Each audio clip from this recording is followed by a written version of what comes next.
Election expenditure monitoring, role of accounting team, निर्वाचन व्यय अनुवीक्षण, लेखाकरण दल की भूमिका। डिस्क्लेमर: यह ट्रेनिंग मटेरियल केवल इलेक्शन ऑफिशियल्स की ट्रेनिंग के लिए है। इसे भारत निर्वाचन आयोग की गाइडलाइन के रूप में मान्य न किया जावे। किसी भी तरह की संशय की स्थिति में भारत निर्वाचन आयोग के रूल्स, रेगुलेशंस, इंस्ट्रक्शंस को ही मान्य किए जावें। लर्निंग आउटकम्स: इस एजुकेशन वीडियो को पढ़ने के बाद participants election expenditure monitoring system को एक्सप्लेन कर सकेंगे और वह यह भी बता सकेंगे कि फ्री एंड फेयर इलेक्शन के लिए इलेक्शन एक्सपेंडिचर मॉनिटरिंग की आवश्यकता क्यों पड़ती है। इलेक्शन एक्सपेंडिचर मॉनिटरिंग से संबंधित लीगल प्रोविजंस को बता सकेंगे। अकाउंटिंग टीम्स के रूल्स एंड रिस्पॉन्सिबिलिटीज को डिस्क्राइब कर सकेंगे। शेयर्ड ऑब्जर्वेशन रजिस्टर और फोल्डर ऑफ एविडेंस को समझ सकेंगे। जनरल पार्टी प्रोपेगेंडा के समय पॉलिटिकल पार्टी के एक्सपेंडिचर को किस तरह से असेस करना है वो जान सकेंगे। स्टार कैंपेनर्स के संबंध में आयोग के दिशा निर्देशों को एम्फेसाइज कर सकेंगे। इसके अलावा पार्टिसिपेंट्स यह भी जान सकेंगे कि अकाउंट रिकंसिलिएशन मीटिंग और स्क्रूटनी ऑफ अकाउंट्स में किस तरह से काम किया जाता है। पहला question, why we need election expenditure monitoring. Election expenditure monitoring की आवश्यकता क्यों पड़ती है। इलेक्शन एक्सपेंडिचर की आवश्यकता हमको पड़ती है ताकि इलेक्शन के दौरान धन और बाहुबल पर नजर रखी जा सके। जो कुछ भी लीगल एक्सपेंडिचर हो रहा हो वो परमिसिबल लिमिट में हो। कैंडिडेट एक ट्रुथफुल अकाउंट मेंटेन कर सकें और सभी स्टेक होल्डर्स को लेवल प्लेइंग फील्ड उपलब्ध हो सके। What are the types of election expenditure. Election expenditure कितने तरह के होते हैं। बेसिकली हम कह सकते हैं कि इलेक्शन एक्सपेंडिचर दो तरह के होते हैं। पहले वो जो कि लॉ के अनुसार परमिसिबल है, जैसे कि पब्लिक मीटिंग करना, पोस्टर छपवाना, बैनर छपवाना, व्हीकल्स की परमिशन लेना एटसेट्रा। और दूसरे इलीगल एक्सपेंडिचर होते हैं, जैसे कि इलेक्टर्स को मनी डिस्ट्रीब्यूट करना, गिफ्ट्स देना, लिकर डिस्ट्रीब्यूट करना, ताकि इलेक्टर्स को हम इन्फ्लुएंस कर सकें। और इस तरह के इलीगल एक्सपेंडिचर को हमें कर्व करने की, यानी कि इन्हें बंद करने की आवश्यकता है। What is the ceiling of expenditure. Expenditure की लिमिट क्या है। पार्लियामेंट इलेक्शन के मामले में जिन राज्यों में पूर्व में एक्सपेंडिचर लिमिट 70 लाख थी वह बढ़कर 95 लाख हो गई है, और जिन राज्यों में यह 54 लाख थी यह बढ़कर 75 लाख हो गई है। इसी प्रकार असेंबली इलेक्शंस के मामले में जिन राज्यों की सीमा 28 लाख थी वह बढ़कर 40 लाख हो गई है, और जिन राज्यों की सीमा 20 लाख थी वह बढ़कर 28 लाख हो गई है। Legal provisions. Election expenditure monitoring के संबंध में कुछ लीगल प्रोविजंस हैं, जैसे कि आरपी एक्ट का section 10A, 77, explanation 1, explanation 2 of section 77, section 78, section 123 और सेक्शन 127A। इसी प्रकार कंडक्ट ऑफ इलेक्शन रूल 1961 के रूल 86, 87, 88, 89 और 90 भी महत्वपूर्ण है। इसी प्रकार इंडियन पैनल कोड के section 171B, 171C, 171E, 171F, 171H और 171I भी इम्पोर्टेंट हैं। इंडियन पैनल कोड की जगह भारतीय न्याय संहिता 2023 ले रही है, तो भारतीय न्याय संहिता के सेक्शन 173, 174, 176 और 177 बहुत इंपॉर्टेंट हैं।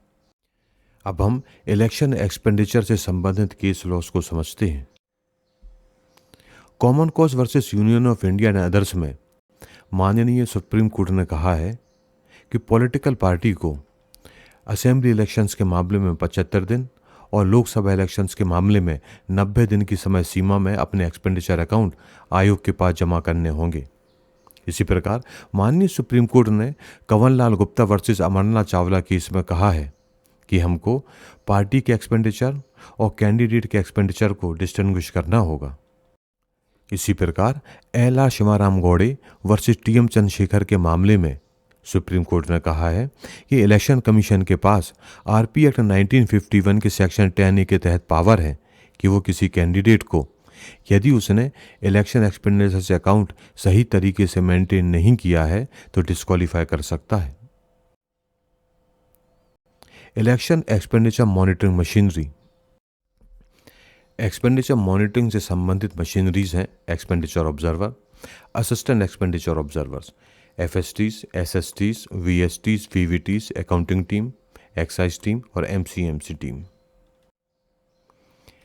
Expenditure observer. एक्सपेंडिचर ऑब्जर्वर व्यय निगरानी के समग्र पर्यवेक्षण के लिए जिम्मेदार हैं।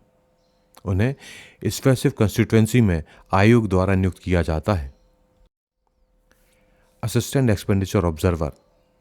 असिस्टेंट एक्सपेंडिचर ऑब्जर्वर प्रत्येक असेंबली कंस्टिट्यूएंसी या असेंबली सेगमेंट के लिए जिला निर्वाचन अधिकारी द्वारा नियुक्त किए जाते हैं। ये गवर्नमेंट ऑफ इंडिया यानी कि सेंट्रल गवर्नमेंट के ग्रुप बी ऑफिसर या उसके इक्विवेलेंट पोस्ट के ऑफिसर होते हैं। Assistant expenditure observer shadow observation register और फोल्डर ऑफ एविडेंस को मेंटेन करेंगे।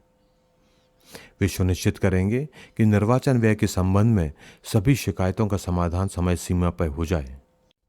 अकाउंटिंग टीम प्रत्येक विधानसभा क्षेत्र के लिए एक अधिकारी और एक अकाउंटिंग क्लर्क इसके सदस्य होंगे। केंद्र सरकार के विभाग के लेखा विंग के कर्मचारी इस दल में होंगे। यह दल असिस्टेंट एक्सपेंडिचर ऑब्जर्वर के अधीन कार्य करेगा और शैडो ऑब्जर्वेशन रजिस्टर और फोल्डर ऑफ एविडेंस को तैयार करेगा। राजनीतिक दलों के लिए निर्वाचन की घोषणा की दिनांक से लेकर मतदान या पुनर्मतदान की दिनांक तक कार्य करेगा। अभ्यर्थी के लेखे के लिए नामांकन प्रस्तुत करने की दिनांक से लेकर मतदान या पुनर्मतदान की दिनांक तक कार्य करेगा। डीओ की संवीक्षा रिपोर्ट और व्यय प्रेक्षक रिपोर्ट तैयार करने में सहायता के लिए लेखा टीम मतगणना दिवस से एक दिवस पहले और फिर निर्वाचन परिणाम की घोषणा के 25वें दिवस से 37वें दिवस तक ड्यूटी पर कार्य करेगी। परिणाम घोषित होने के 37वें दिन के बाद लेखांकन टीम को कार्यभुक्त कर दिया जाएगा। असेंबली इलेक्शंस के मामले में अकाउंटिंग टीम किस तरह से कार्य करेगी? विधानसभा निर्वाचन के मामले में प्रत्येक असेंबली सेगमेंट के लिए अकाउंटिंग टीम कार्य करेगी और प्रत्येक कैंडिडेट के लिए शैडो ऑब्जर्वेशन रजिस्टर और फोल्डर ऑफ एविडेंस बनाएगी। लोकसभा इलेक्शंस के मामले में प्रत्येक असेंबली सेगमेंट के लिए असिस्टेंट एक्सपेंडिचर ऑब्जर्वर और अकाउंटिंग टीम प्रत्येक कैंडिडेट के लिए अलग अलग शैडो ऑब्जर्वेशन रजिस्टर और फोल्डर ऑफ एविडेंस बनाएगी और अपनी रिपोर्ट उस असेंबली सेगमेंट के AEO हेडक्वार्टर को भेजेगी जो रिटर्निंग ऑफिसर कार्यालय में स्थित हो। हेडक्वार्टर AEO और उनकी टीम असेंबली सेगमेंट के अन्य सभी AEOs के साथ समन्वय करेगी और यह सुनिश्चित करेगी कि निरीक्षण के समय इन लेखों का मिलान हो जाए। असिस्टेंट एक्सपेंडिचर ऑब्जर्वर्स निर्वाचन अधिसूचना की तिथि से कार्य करेंगे। Expenditure monitoring mechanism. Separate bank account. जिस दिनांक को कैंडिडेट नामांकन पत्र प्रस्तुत करना चाहता है उससे कम से कम एक दिवस पूर्व निर्वाचन व्यय के लिए एक अलग बैंक खाता खोला जाना होगा। बैंक खाता राज्य में कहीं भी खोला जा सकता है। यह खाता सहकारी बैंकों या डाकघरों सहित किसी भी बैंक में खोले जा सकते हैं। इसे अभ्यर्थी या उसके निर्वाचन अभिकर्ता के संयुक्त नाम से भी खोला जा सकता है। यह बैंक अकाउंट कैंडिडेट द्वारा अपने पति या पत्नी या अन्य रिश्तेदारों के साथ संयुक्त रूप से नहीं खोला जा सकता यदि वे कैंडिडेट के निर्वाचन अभिकर्ता नहीं हैं। यदि निर्वाचन व्यय हेतु नामांकन से पूर्व पृथक बैंक खाता नहीं खोला गया है अथवा कोई राशि उक्त बैंक खाते में जमा कराए बिना व्यय की जाती है तो यह माना जाएगा कि कैंडिडेट ने निर्धारित रीति से खाता संधारित नहीं किया है। कैंडिडेट 3 तरह के रजिस्टर मेंटेन करते हैं: day to day account register, cash register और bank register. Day to day account register का प्रारूप आप स्क्रीन पर देख रहे हैं। कैश रजिस्टर का प्रारूप आप स्क्रीन पर देख रहे हैं। बैंक रजिस्टर का प्रारूप आप स्क्रीन पर देख रहे हैं।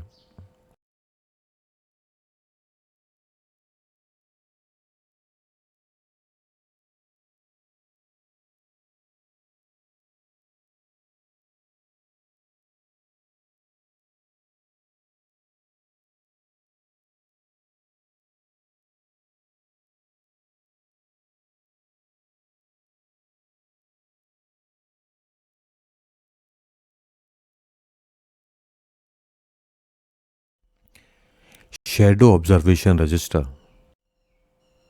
प्रचार के समय कैंडिडेट द्वारा सार्वजनिक रैली, जुलूस आदि जो भी कार्यक्रम आयोजित किए जाएंगे उनकी वीडियोग्राफी कराई जाएगी, ताकि कैंडिडेट द्वारा इन कार्यक्रमों में किए गए व्यय का अनुमान लगाया जा सके और लेखा टीम द्वारा बनाए गए रजिस्टर में इन व्ययों का उल्लेख किया जा सके।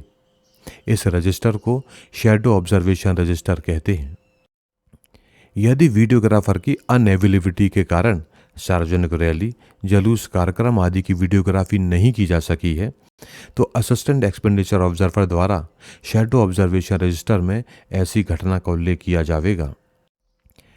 अकाउंटिंग टीम द्वारा निर्धारित प्रारूप में प्रत्येक कैंडिडेट के लिए अलग अलग शैडो ऑब्जर्वेशन रजिस्टर बनाए जाएंगे। व्यय निगरानी मशीनरी की विभिन्न टीमों द्वारा रिपोर्ट किए गए सभी व्ययों को शैडो ऑब्जर्वेशन रजिस्टर में दर्ज किया जाएगा। अकाउंटिंग टीम को वीएसटीज, वीवीटीज, एफएसटीज, एसएसटीज, एमसीएमसी और शिकायत निगरानी नियंत्रण कक्ष से दैनिक आधार पर जानकारी प्राप्त होगी। इस रजिस्टर का उद्देश्य अभ्यर्थी द्वारा किए गए और रिपोर्ट किए गए प्रमुख व्ययों की मदों की जांच करना है। यदि कैंडिडेट के व्यय रजिस्टर में बताया गया व्यय शैडो ऑब्जर्वेशन रजिस्टर में उल्लिखित राशि से कम है, तो लेखे के निरीक्षण के बाद एक नोटिस जारी किया जाना आवश्यक है, जिसमें अभ्यर्थी से 48 घंटे के भीतर जवाब प्रस्तुत करने के लिए कहा जाएगा। नोटिस की एक प्रति और कैंडिडेट या उसके निर्वाचन अभिकर्ता से प्राप्त उत्तर को फोल्डर ऑफ एविडेंस में रखा जाएगा और शैडो ऑब्जर्वेशन रजिस्टर में उल्लेख किया जाएगा। ऐसे मामले हैं जब नामांकन प्रस्तुत करने के बाद निर्वाचन प्रचार सामग्री का उपयोग किया जाता है, हालांकि नामांकन प्रस्तुत करने से पूर्व ही इनका भुगतान कर दिया गया हो। नामांकन प्रस्तुत करने के बाद उपयोग किए जाने वाली ऐसी सभी प्रचार सामग्री पर होने वाला व्यय भी शैडो ऑब्जर्वेशन रजिस्टर में शामिल किया जाएगा। इसी प्रकार नामांकन प्रस्तुत करने के संबंध में रैली या जुलूस पर होने वाले व्यय को भी निर्वाचन व्यय के रूप में दिखाया जाना चाहिए। ऐसे मामलों में जहां लेखा समाधान बैठक के बाद भी असहमति बनी रहती है और जिला निर्वाचन अधिकारी इस बात से सहमत नहीं है कि अभ्यर्थी द्वारा व्ययों की सही रिपोर्ट की गई है, तो जिला निर्वाचन अधिकारी को जांच रिपोर्ट के साथ यानी कि स्क्रूटनी रिपोर्ट के साथ संबंधित दस्तावेजों की प्रमाणित प्रतियां अर्थात minutes of DMC report, account reconciliation meetings की report, notice, reply of candidate, rate chart, shadow observation register, folder of evidence, election expenditure register आदि सभी डॉक्यूमेंट सीईओ को प्रेषित करने होंगे।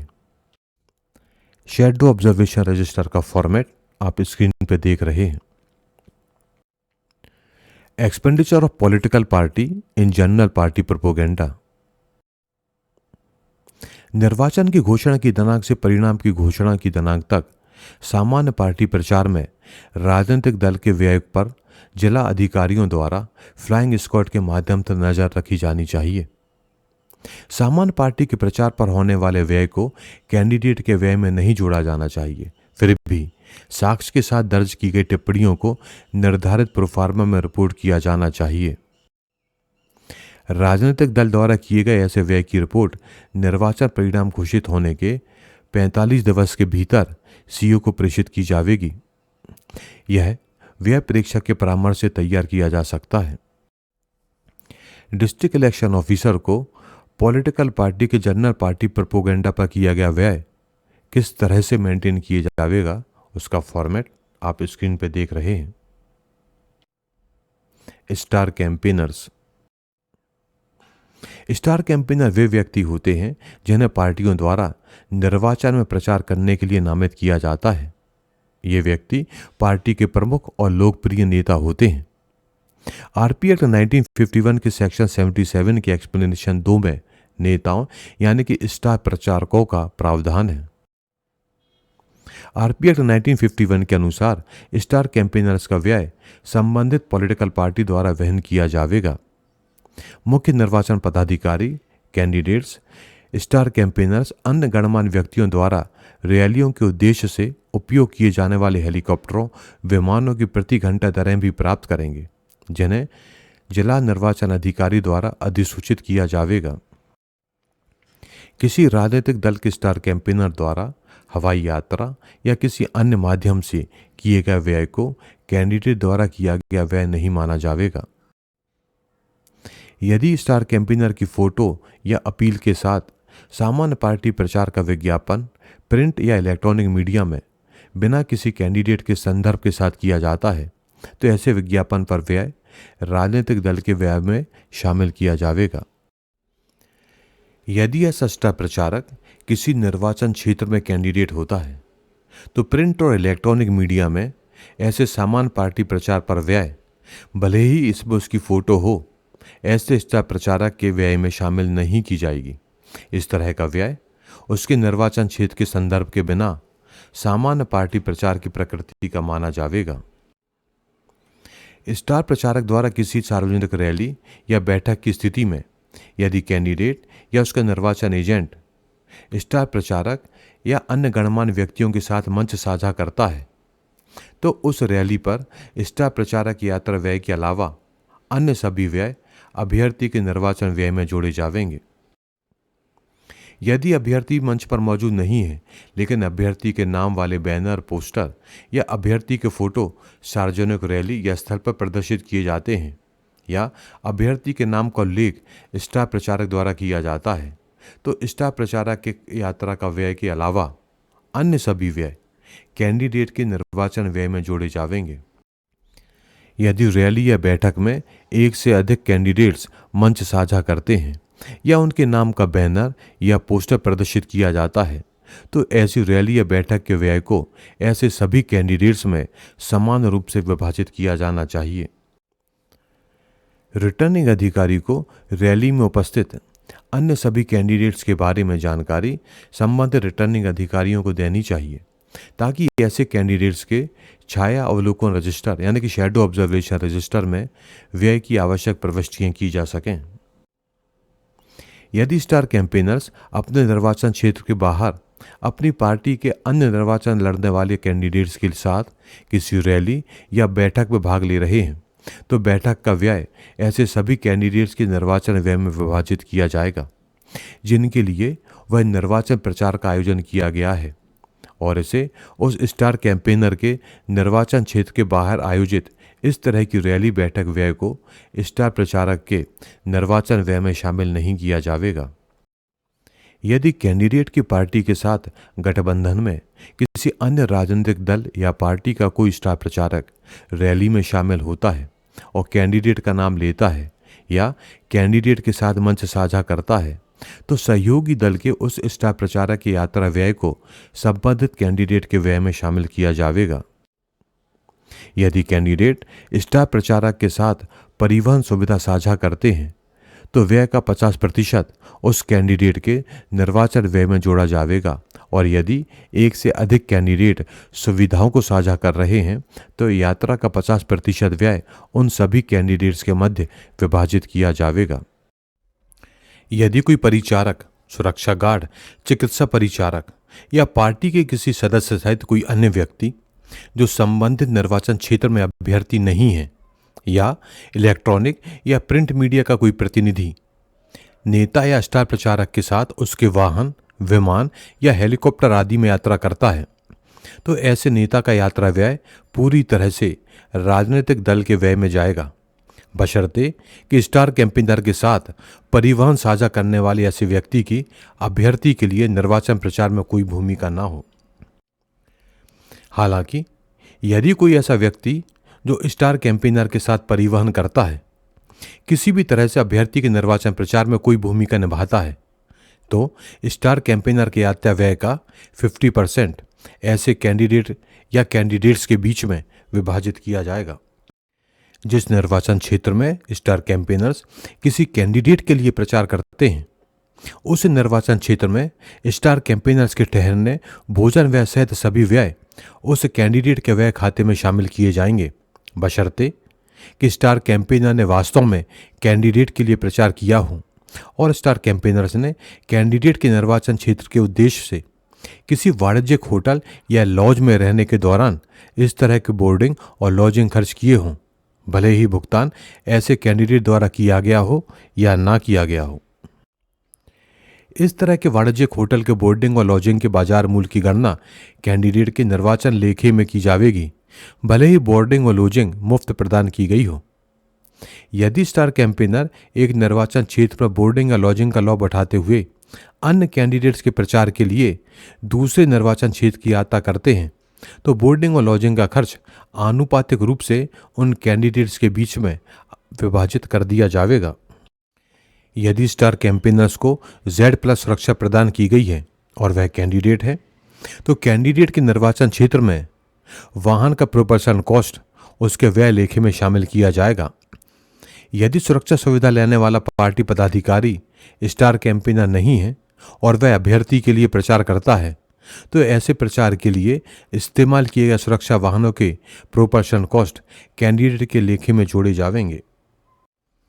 यदि राजनीतिक दल द्वारा निर्वाचन प्रक्रिया के दौरान किसी भी कैंडिडेट का नाम बताए बिना या किसी निर्वाचन क्षेत्र के स्टार कैंपेनर को छोड़कर कैंडिडेट की तस्वीर के बिना सामान्य पार्टी प्रचार के लिए वीडियो वैन का उपयोग किया जाता है, तो इसे पार्टी के लेखे में शामिल किया जाएगा। यदि कैंडिडेट के नाम या फोटो प्रदर्शित किए जाते हैं या कैंडिडेट के किसी पोस्टर बैनर को प्रदर्शित किया जाता है और वैन का उपयोग उनके निर्वाचन क्षेत्र में किया जाता है, तो इस व्यय को कैंडिडेट के लेखे में जमा दिया जाएगा, या कई कैंडिडेट्स हैं तो समान रूप से विभाजित किया जाएगा।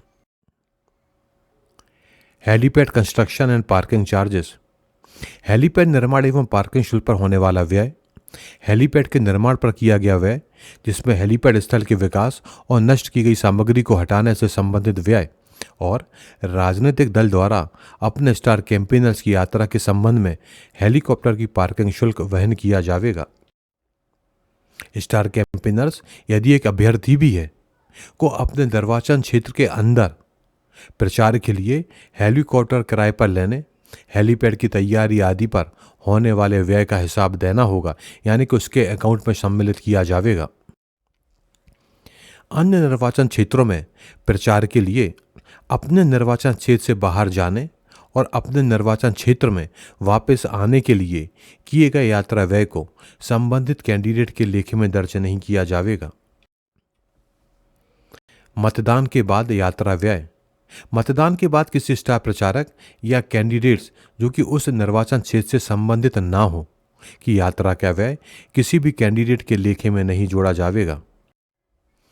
यदि स्टार कैंपेनर अपने निर्वाचन क्षेत्र का दौरा करता है जहां उसने निर्वाचन लड़ा है, या कैंडिडेट अपने निर्वाचन क्षेत्र का दौरा करता है जहां उसने निर्वाचन लड़ा है, तो मतगणना की दिनांक से पहले या उसके बाद मतगणना व्यवस्था की देखरेख के लिए निर्वाचन क्षेत्र के अंदर यात्रा व्यय कैंडिडेट के लेखे में जोड़ी जाएगी। निर्वाचन क्षेत्र के बाहर यात्रा व्यय कैंडिडेट के लेखे में नहीं जोड़ी जाएगी। Folder of evidence. Shadow observation register में दर्ज किए गए किसी भी व्यय के संदर्भ में एकत्र किए गए सभी साक्ष्यों को एक रजिस्टर में रखा जाएगा, जिसे फोल्डर ऑफ एविडेंस कहते हैं। सभी साक्ष्यों को इसके साथ क्रॉस रेफरेंस किया जाना चाहिए। फोल्डर ऑफ एविडेंस में शामिल होंगे वीडियो या ऑडियो सीडी, पोस्टर, पैम्पलेट आदि की प्रतियां, न्यूज़पेपर के विज्ञापन, पेड न्यूज़ की कटिंग, बिल और वाउचर की प्रतियां, व्यय के संबंध में विभिन्न अधिकारियों द्वारा बनाई गई रिपोर्ट की प्रतियां, वाहन परमिट, MCMC का प्रपत्र, कैंडिडेट द्वारा प्रस्तुत दस्तावेजों की प्रतियां, व्यय संबंधी शिकायतों की प्रतियां और इन शिकायतों पर जांच रिपोर्ट, व्यय निगरानी के संबंध में रिटर्निंग ऑफिसर द्वारा कैंडिडेट को जारी किए गए नोटिस और उससे प्राप्त उत्तर, कैंडिडेट के व्यय आदि को लेकर दर्ज कराई गई FIR की प्रति। असेंबली इलेक्शंस के मामले में SOR और FOE किस तरह से मेंटेन होगी? विधानसभा निर्वाचन के मामले में प्रत्येक असेंबली कंस्टिट्यूएंसी में एक लेखा टीम कार्य करेगी और प्रत्येक कैंडिडेट के लिए शैडो ऑब्जर्वेशन रजिस्टर और फोल्डर ऑफ एविडेंस बनाएगी। पार्लियामेंट्री इलेक्शंस के मामले में प्रत्येक असेंबली सेगमेंट के लिए असिस्टेंट एक्सपेंडिचर ऑब्जर्वर और टीम प्रत्येक कैंडिडेट के लिए अलग अलग शैडो ऑब्जर्वेशन रजिस्टर और फोल्डर ऑफ एविडेंस बनाएगी और रिपोर्ट उस असिस्टेंट एक्सपेंडिचर ऑब्जर्वर को भेजेगी जो कि हेडक्वार्टर में पोस्टेड हो। हेडक्वार्टर एईओ उनकी टीम असेंबली सेगमेंट के अन्य सभी एईओस के साथ समन्वय करेगी और यह सुनिश्चित करेगी कि निरीक्षण के समय इन लेखों को संकलित किया गया हो। Expenditure on prohibited items. यदि यह पाया जाता है कि किसी कैंडिडेट ने निषिद्ध वस्तुओं पर व्यय किया है या अधिकृत किया है तो कानून के प्रासंगिक प्रावधानों के तहत कैंडिडेट के विरुद्ध कार्रवाई की जानी चाहिए। उदाहरण के लिए, यदि यह पाया जाता है कि किसी कैंडिडेट ने निर्वाचकों को प्रभावित या लुभावित करने के लिए धन या कोई अन्य वस्तु वितरित की है तो संबंधित एक्ट में रिश्वत से संबंधित प्रावधानों के तहत उसी दिन उसके खिलाफ एफआईआर दर्ज की जानी चाहिए। साथ ही इस व्यय का ब्यौरा शैडो ऑब्जर्वेशन रजिस्टर में लिखा जाएगा और फोल्डर ऑफ एविडेंस में एफआईआर की प्रति रखी जाएगी। यदि नकदी या अन्य कीमती सामान की जब्ती होती है तो माननीय न्यायालय में प्रस्तुत मामले का अंतिम निर्णय होने तक जब्त की गई राशि को कैंडिडेट के निर्वाचन व्यय के रूप में नहीं माना जाएगा और इसे शैडो ऑब्जर्वेशन रजिस्टर में दर्ज नहीं किया जाएगा। शिकायत या एफआईआर की प्रति फोल्डर ऑफ एविडेंस में रखी जाएगी। Account reconciliation meeting and scrutiny of accounts. परिणाम की घोषणा के 26वें दिन जिला निर्वाचन अधिकारी द्वारा अकाउंट रिकंसिलिएशन मीटिंग बुलाई जाती है। कैंडिडेट को उसके निर्वाचन व्यय की कम बताई गई राशि, यदि कोई हो, का समाधान करने का एक और अवसर दिया जाता है। Scrutiny of accounts. कैंडिडेट से अंतिम लेखा प्राप्त होने के बाद डीईएमसी कमेटी द्वारा उसकी जांच की जाएगी।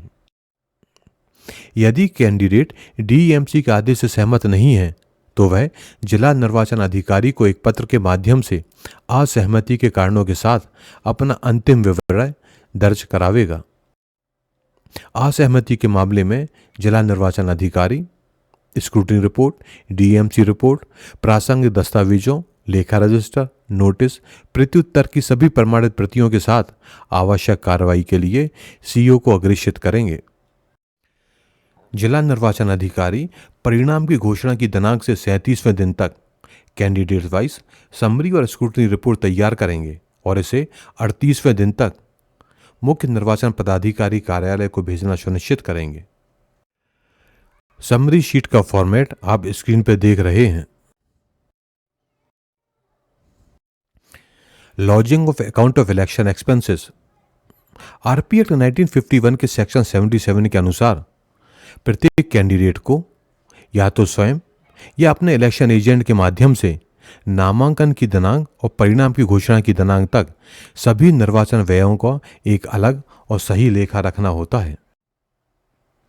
कैंडिडेट को परिणाम की घोषणा के 30 दिवस के भीतर निर्वाचन व्यय के रजिस्टर, जैसा कि सेक्शन 78 ऑफ आरपी एक्ट 1951 में लिखा है, के साथ अपने निर्वाचन व्यय का लेखा जोखा जिला निर्वाचन अधिकारी के पास जमा कराना होता है। जो डॉक्यूमेंट्स कैंडिडेट को जमा कराने होते हैं वही आप स्क्रीन पर देख रहे हैं। Inspection of accounts. Returning officer को एक्सपेंडिचर ऑब्जर्वर के परामर्श से प्रत्येक कैंडिडेट के व्यय रजिस्टर का प्रचार अवधि के दौरान कम से कम 3 बार निरीक्षण के लिए कार्यक्रम तैयार करना होता है। 2 निरीक्षणों के बीच कम से कम 3 दिवस का अंतर होना चाहिए।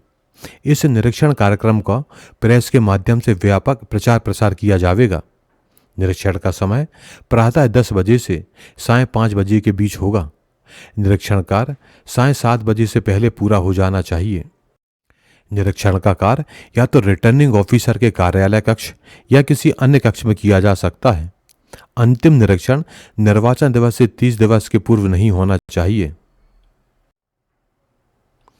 निर्वाचन प्रक्रिया के दौरान प्रत्येक निरीक्षण के बाद कैंडिडेट के दिन प्रतिदिन के लेखा रजिस्टर को निरीक्षण की दिनांक तक स्कैन किया जाएगा और जिला निर्वाचन अधिकारी के पोर्टल पर अपलोड किया जाएगा और रिटर्निंग ऑफिसर के नोटिस बोर्ड पर भी लगाया जाएगा।